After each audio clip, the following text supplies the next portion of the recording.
number 1 5 second စီးမြန်5 second rule ဒီနီလန်ကတော့2009ခုနှစ်တုန်းက Mel Roberts ဟာအလုပ်အကိုင်ငွေကြေးနဲ့မိသားစုရေးရာတွေမှာအစင်မပြေမှုတွေကြုံနေရပြီးမနက်ခင်းအိပ်ရာကထဟိုထီတောင်ခက်ခဲနေခဲ့ပါတယ်။တညမှာ DV ကြည့်နေရင်ဒုံးပြန်လွတ်တင်တဲ့အကာ9 4 3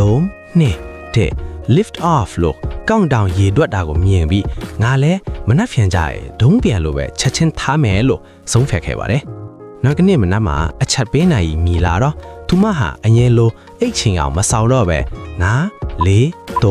2 1လို့ရေတွက်ပြီးအိယာတွေကနေချက်ချင်းခုန်ထားလိုက်ပါတယ်။အဲ့ဒါနေစားပြီးဒီနီလန်းဟာလူပေါင်းတန်းကြီးရဲ့ဘွားကိုဖြောင်းလဲပေးခဲ့တဲ့ကမာကျော်နီလန်းဖြစ်လာခဲ့တာပါ။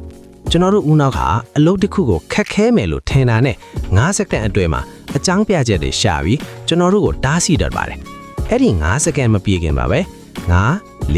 3 2 1လို့နောက်ပြန်ရေတွက်ပြီးချက်ချင်းထားလောက်လိုက်ပါ။ဒါဟာဦးနောက်ကိုတွေးဖို့အချိန်မပေးပဲအလုပ်ထဲကိုတိုက်ရိုက်ရောက်သွားစေမယ်နီလန်းပဲဖြစ်ပါတယ်။